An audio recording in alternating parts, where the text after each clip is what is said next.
Jake, welcome. People asked me leading into this promotion how I thought you'd be in this promotion. I see a more serious side of you, no messing around, no clowning around. Of course, you're out here to push the show, but this event and obviously Amanda's career, this fight, something you feel very passionate about. It's very serious, and I'm just excited for April 30th, first and foremost. People better get their tickets at msg.com because otherwise they're going to be sitting in the nosebleeds the way these tickets are selling. But this is what these ladies are doing. I want to, give them a round of applause because they're doing what most people in boxing aren't doing. The pound for pound two best going at it. This is what boxing needs more of, whether it's male or female. So they're putting it all on the line for this fight, which is what makes this so big. One of the reasons it makes it so big. So this is unprecedented, and more boxers across the whole sport should take notes from these two ladies. Make the big fights happen if you're one of the pound for pound best, and tell your promoters you want the fights. That's what these ladies did, and that's why we're here. Obviously, for you have been a disruptor. The same question that I asked Nikita, are you looking to be respected by the sport, not just as a fighter, but someone that's genuinely putting something back? Yeah, I mean, to me it doesn't matter, because I'm passionate about it. If people want to show respect, then cool. If not, then cool. I'm still going to be here doing my thing, but like the hat says, all I want to do is, bring more to this sport than I took from it, and that's what I'm trying to do. And finally, we just had a joke on the podcast downstairs. I'm sure we'll have a friendly bet nearer the time, but now you're actually a boxer. You're talking about the tactics for this fight. You're talking about watching Katie's fight against Pursoon and how Amanda's going to attack the body as well, but passionately supporting your charge, and you believe that on April 30th, Amanda Serrano will become the undisputed lightweight world champion. I do indeed. Stylistically, and all credit to Katie Taylor. I respect her, and she has an amazing career and is an amazing person. But stylistically, I think the way Amanda comes forward with her body shots, we saw Katie have a little bit of trouble with that against Pursoon. And Pursoon was headhunting, not necessarily going to the body. And that's what Amanda brings. Power puncher, coming forward, unlimited cardio. So that's why I'm excited for this. Obviously, it's going to be a great fight, but I believe in Amanda.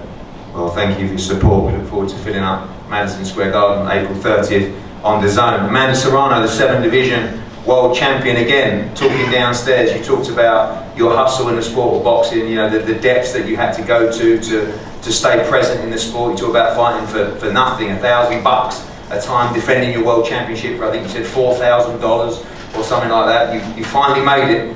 Not just in the purse, but the moment at Madison Square Garden where you will challenge for the undisputed World Lightweight Championship. Yes, first of all, I want to thank London for having me in the beautiful city. And yes, the struggle has been real, and I'm super happy and excited that I finally get to see a little bit of light at the end of the tunnel with this fight with Katie Taylor.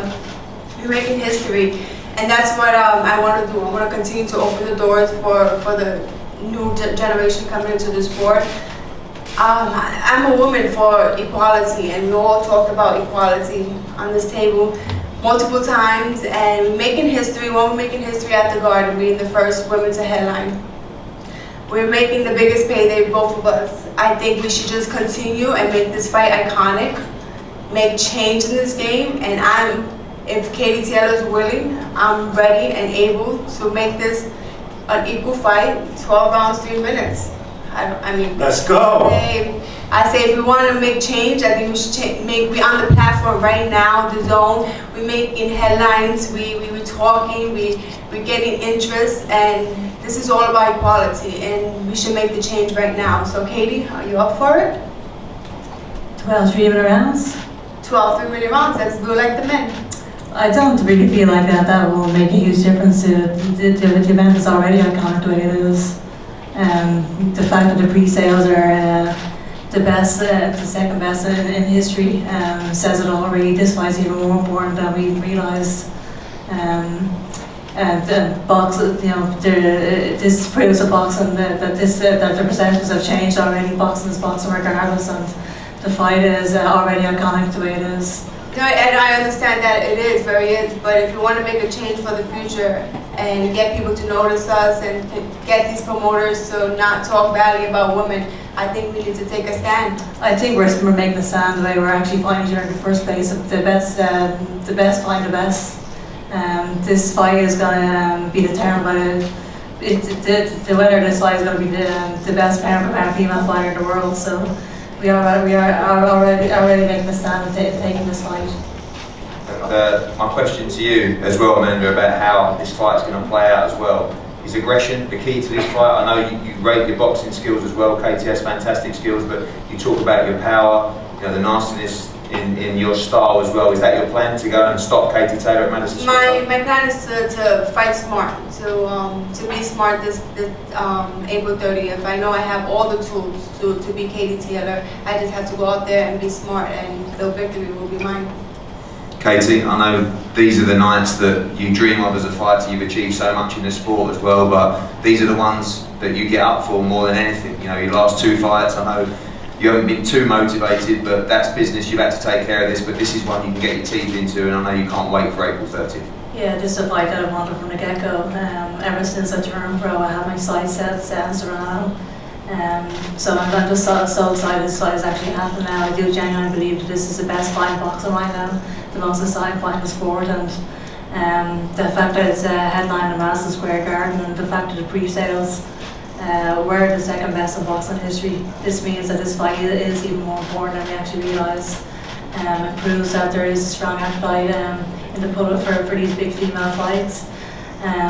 Not only are we breaking the seal in female purses, but we have actually changed perceptions of the sport, and if our careers have only achieved that, well, then all the hard days in the gym will be absolutely worth it. I know that there's a huge amount of respect between you both as well, but a little bit of back and forward over the years as well. You want to win this fight, you want to win it bad, I know for your legacy as well, but part of you wants to prove and that everybody believes that you are the pound-for-pound #1. This is a challenge of Amanda Serrano, one you want to win so desperately. Yeah, definitely. I think, I'm obviously expecting the toughest fight in my career and preparing for that. But I know that I won't be found short in grit. I know I won't be found short in heart. I know my mind can take me to places that I have no right to go, because I've been there before, both at the gym and on those big nights, and the whole world will see me doing it. I don't think anybody's ever asked the question, does Katie have what it takes to go to that place where the flies in the trenches? That question has been answered. I'm not sure if Amanda has answered that question yet, and I think her legacy will depend on the answer to that question, and I guess we'll find out maybe with the 30th. Amanda, do you have what it takes to go to the trenches on April 30th required? I have everything. There's no questioning my heart, my skills, my power, my chin. So there's nothing I don't think Katie Taylor has that can answer the questions. I think that needs to be answered. I'm a Boricua, I have Latin blood, and I have all the heart in the world. Well guys, we have a huge amount of media here today, and I'm sure not everyone will get access to the fighters. We'll do our best, but we're going to open to the floor for questions if anyone wants to ask questions to any of the panel here at the top table. Let's go. Yeah, I just wanted to ask both promoters really, Jake Paul first of all, and also Eddie Hearn. Jake, for all the criticism you've received from boxing purists and the sport for getting into the sport, how important a role can you play in what you've now adopted to make women's boxing to the same level as men's boxing? Look, I can help for sure, but it's all credit to the women, and especially the two that are sitting up here, creating this historic moment. They're the ones putting their lives on the line, risking it all. So it's really up to them, and I'm just here to help in any way that I can, and as a friend and someone who cares about Amanda Serrano. And so Eddie, some of your rival promoters are saying that women's boxing can't be box office. What do you say to them? Well, just look, look at the reception that this event has seen. Look at the turnout today. Look at the ticket sales at Madison Square Garden. Look at the ratings. Look at the interest from the zone and broadcasters. Sometimes Jake calls some of these promoters dinosaurs, and that is the case. And even just so you don't think that I'm speaking badly about competition, I put my dad in the same. Katie's made my dad a fan of women's boxing, if that's what you want to call it, but you just have to watch it. And when you've got a great fighter, you've got a great product, you just have to showcase it to the world. And that's what Katie Taylor has done, and Amanda Serrano as well. So I feel that, you know, the divide between women's boxing and men's boxing is changing. We've always said it's just boxing.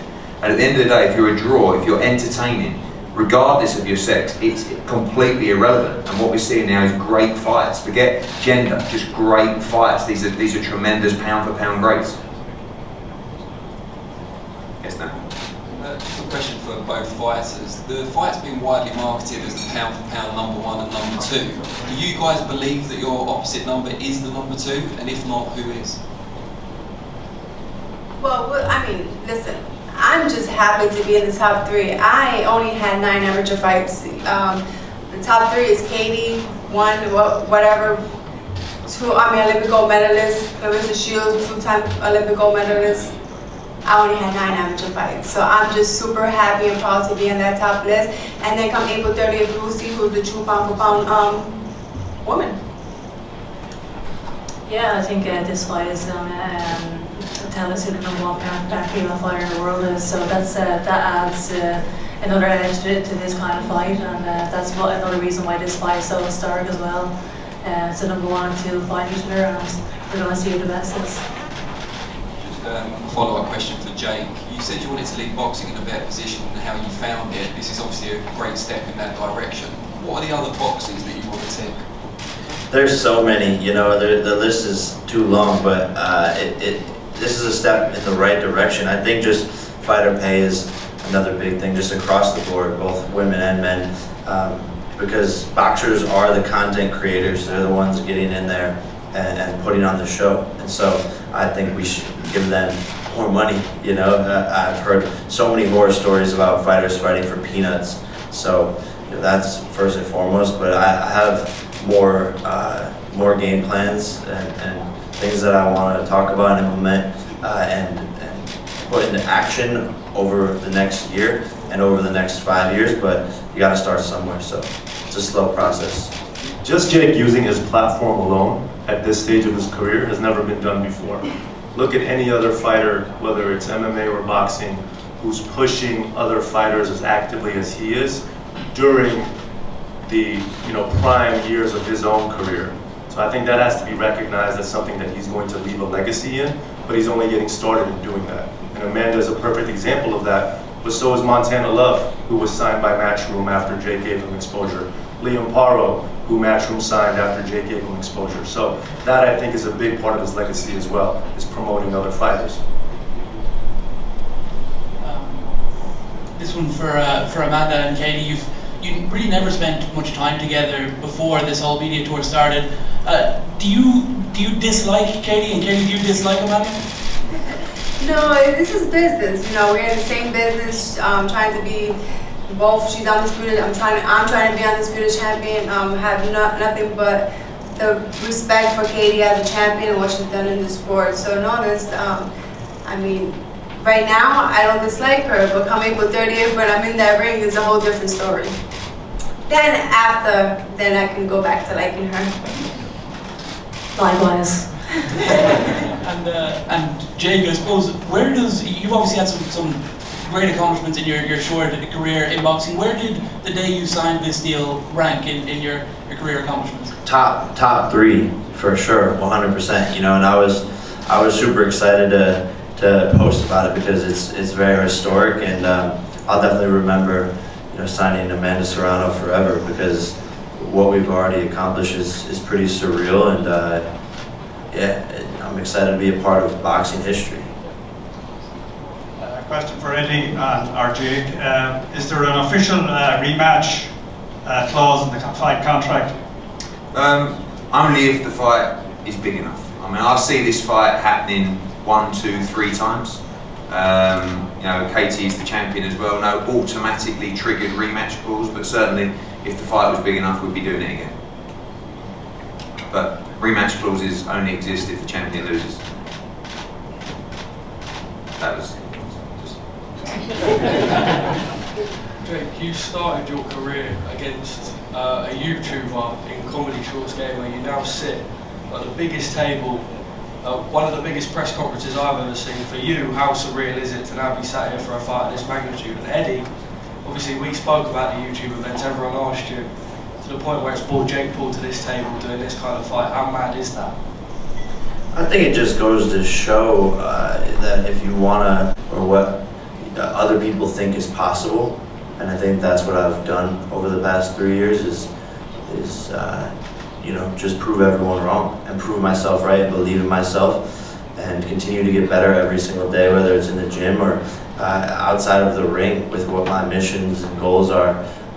So I think it's, you know, it's pretty surreal. It doesn't make any sense, but this is the times we live in where social media is, you know, the most powerful tool, and everyone's on their phones, and that's only going to continue to increase. And how do you get access into those people? And that's content. And so it makes sense why we're here, but it's kind of crazy that we're here at the same time.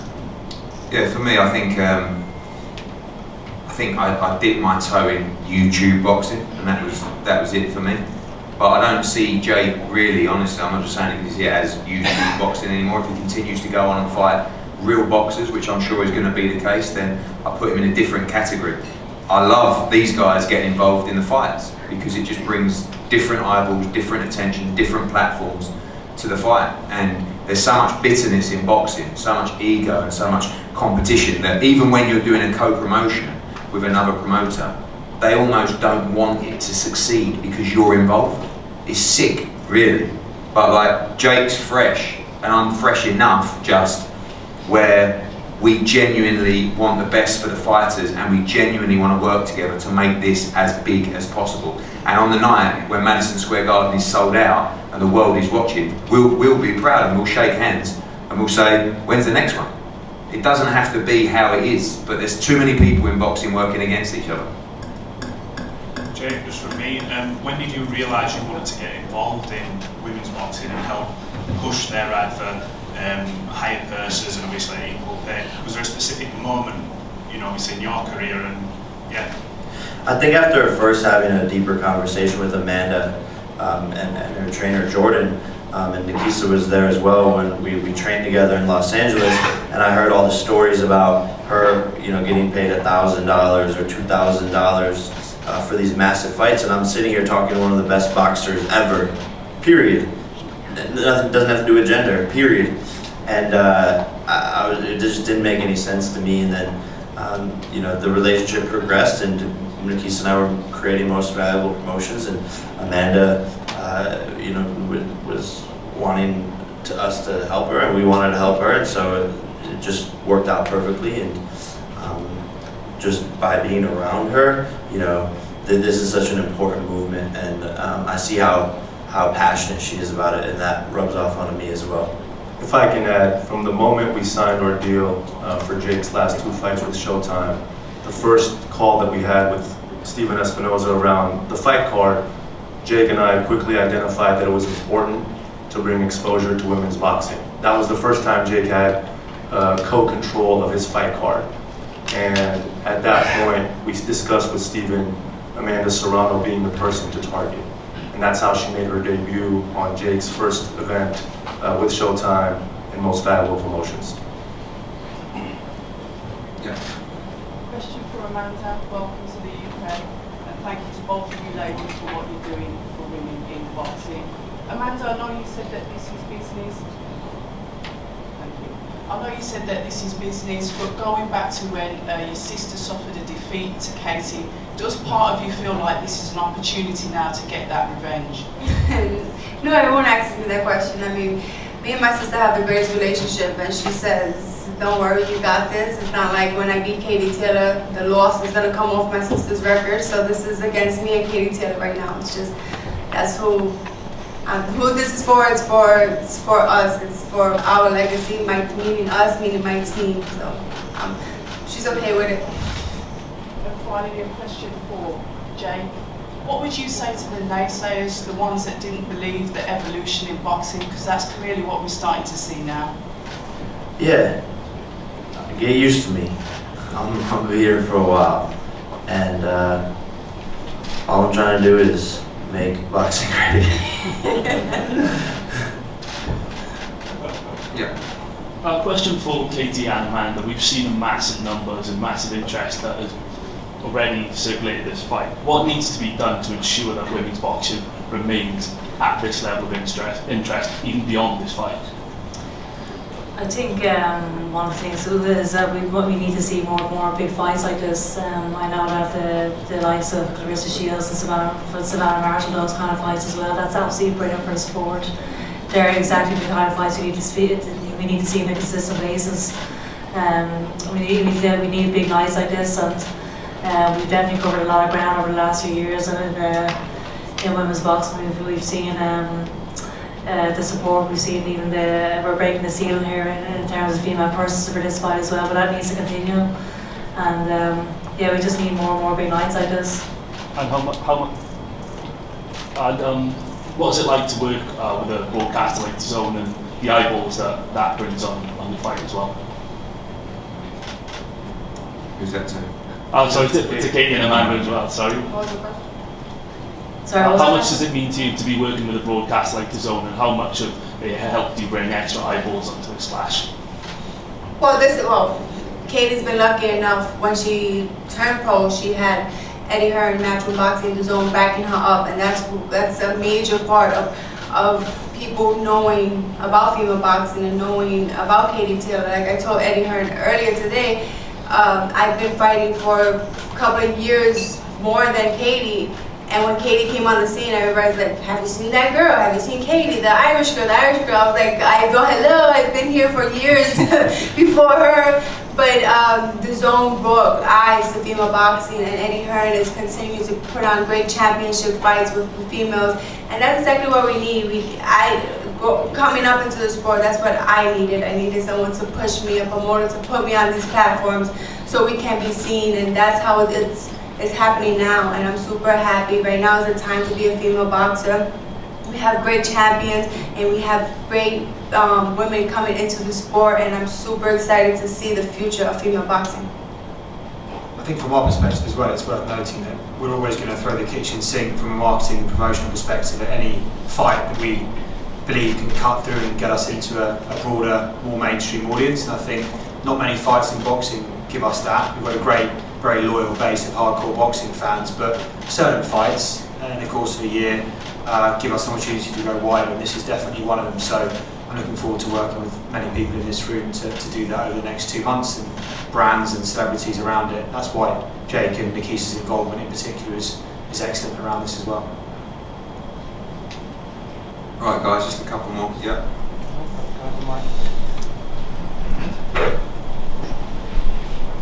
Question for Amanda. You've got a loss and a draw on your record, both above the featherweight limit.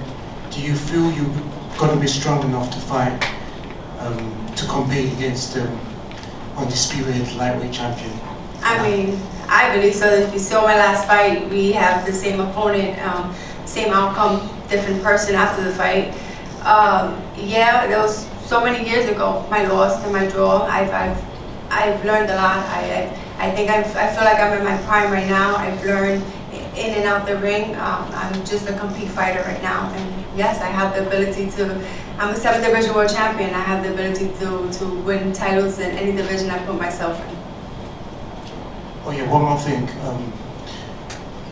Fighting in New York as opposed to fighting in the UK, do you feel that gives you a slight advantage? Yeah, no, because I mean, I've seen Katie Taylor fight in the Garden, and she brings her Irish people. They follow her wherever she goes. So I don't think so. We're gonna have all neutral judges, so it's not gonna be like it's favor on my side, because I've seen Katie Taylor get decisions in New York as well. So Katie Taylor is the champ. It takes a lot to beat a champ, no matter where she is. All right, guys. Sorry, last one. I've got a question for Amanda and Jake. Amanda, after this fight, will you be looking to continue at lightweight, or will you be going back to super featherweight? Because I believe you got business unfinished there. Yeah, I know. I am the unified champion at featherweight. I just will have to decide where. I'm a natural featherweight, you know. I'm coming up for the opportunities to great fight. This is a fan fight. This is the fight for the fans, you know. after every fight, it was always, what about Katie Taylor? What about Katie Taylor? And the same thing for Katie. How about Serrano? How about Serrano? So we're doing this for the fans, and I believe when I win, I might go back down to featherweight. I mean, I am the champion, comfortable champion there, natural featherweight. So, but we have to see how it unfolds come April 30th. I might think of something else. I don't know. Thanks, Amanda. And Jake, just one last question. You've done a great job with Amanda, getting her in a high profile in a short space of time. As she said, she's been around for years, but there was just no eyes on her. Once you finish Project Serrano, are there any other female fighters you'll be looking to elevate and put in the same position and stature that you've done for Amanda? Yeah, we'll see, you know. That's a discussion that Nikisa and I have had, but right now our focus is on Amanda and April 30th, and we'll see if Most Valuable Promotions wants to grow our roster in 2022. Thanks, guys. Thank you to Joe, Katie, Jake, Amanda, and Nikisa. Just to add as well, of course, don't forget Liam Smith against Jesse Vargas, chief support, April 30th, and of course, Cruz Dezern against Cederus, another undisputed super middleweight world championship fight on the card. Plenty more to announce over the next week. It's going to be a huge night of action at the Garden, live on DAZN. Thank you all for coming today. It's been an incredible day.